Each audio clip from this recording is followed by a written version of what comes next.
اور حضرت رومی نے جو اقبال کے مرشد تھے کہا کہ دل کو قابو میں کر لو، یہی حج اکبر ہے۔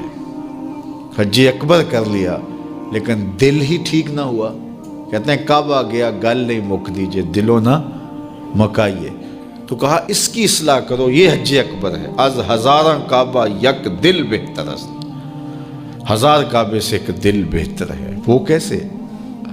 اس لیے کہ کعبہ بن گاہ خلیل اطہر است، کعبہ حضرت ابراہیم خلیل کی بنیاد ہے اور دل رب جلیل کی گزرگاہ ہے۔ اس لیے اس کی پاکیزگی کا سامان کریں، اس کی طہارت کا سامان کریں۔ آپ کسی کو بلائیں اور میلی کچیلی جگہ ہو، جہاں گندگی پڑی ہو، غلاظت پڑی ہو، تو آپ کا کوئی عزیز مہمان آئے اس کو بلا کر کے لائیں تو وہاں بیٹھے گا؟ جس کمرے میں آپ اس کو بٹھانا چاہیں اس میں تعفن ہو، اس میں بدبو ہو، اس میں غلاظت کے جگہ جگہ ڈھیر پڑے ہوئے ہوں، تو آپ اپنے مہمان کی نفاست طبع کو اگر جانتے ہیں تو کبھی بلائیں گے نہیں جب تک اس کو پہلے صاف نہیں کر لیں گے۔ کئی لوگ کہتے ہیں جی ہمارا جی چاہتا ہے کہ آپ کو بلائیں لیکن ابھی ہماری گلی بہت گندی ہے، ہمارے گھر میں ابھی کام ہو رہا ہے، جب کام ہو جائے گا تو پھر ہم آپ کو بلائیں گے۔ ہم شادی اس لیے لیٹ کر رہے ہیں کہ مہمانوں نے آنا ہے تو ابھی ہمارے مسئلے چل رہے ہیں۔ یہ کئی لوگ بائی پاس کی وجہ سے شادیاں روکے ہوئے تھے، وہ کہتے تھے وہ راستہ نہیں ہے۔ تو آپ کسی مہمان کو بلاتے ہیں تو اس کے لیے اچھی جگہ کا ارینج کرتے ہیں، اور اگر وہاں ڈھیر گندگی اور غلاظت کے پڑے ہوں تو مہمان کو آپ بھی نہیں بلاتے، اور اگر آپ یہ غلطی کر بھی لیں گے تو مہمان آپ کے بارے میں کیا رائے قائم کرے گا، اور وہ ناراض ہو کے چلا جائے گا کہ آپ کتنے بدتمیز ہیں کہ آپ نے مجھے بلایا اور گھر میں غلاظت کے ڈھیر پڑے ہوئے ہیں۔ اللہ اکبر!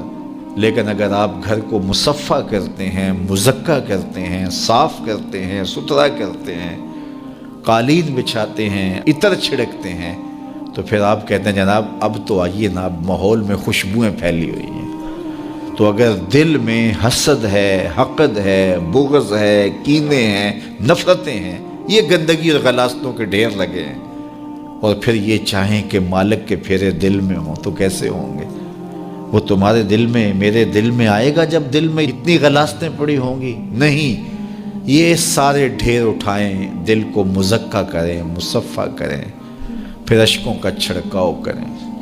اللہ اکبر! پھر پیار کے مخملی قالین ڈالیں، اللہ اکبر! الفتوں کے گاؤ تکیے لگائیں، اور پھر آواز دیں، ہر تمنا دل سے رخصت ہو گئی، اب تو آجا، اب تو خلوت ہو گئی۔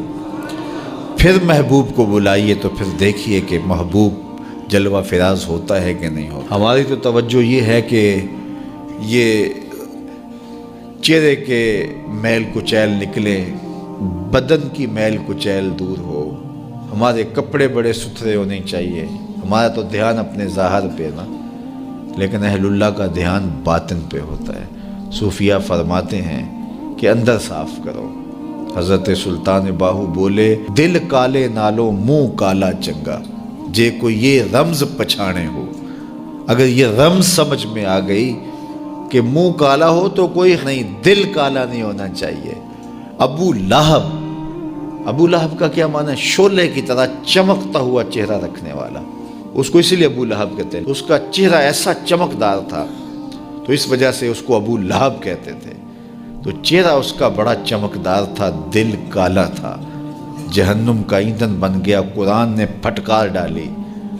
اور ایک وہ بھی تھا جس کا دل صاف تھا لیکن بلال کا رنگ کالا تھا، اس کا اندر چٹا تھا، باہر کالا تھا، اللہ اکبر! لیکن وہ تھا کرموں والا، وہ تھا رحمتوں والا، اور حضور علیہ السلام کا متوالا۔ تو بات باطن کی ہے، بات ظاہر کی نہیں ہے۔ ہم اندر صفائی کی توجہ نہیں دیتے، باہر کی صفائی کی توجہ دیتے ہیں۔ پہلے اندر صاف کر لیں، اندر صاف ہو گیا تو پھر باہر بھی صاف کر لیں، اور اگر باہر صاف ہے اور اندر میل کچیل ہے تو باہو بولے کہ دل کالے نالوں منہ کالا چنگا، جے کو یہ رمز پچھانے ہو۔ اللہ کے محبوب علیہ السلام نے فرمایا اگر یہ صحیح ہو گیا تو پورا جسم صحیح ہو گیا۔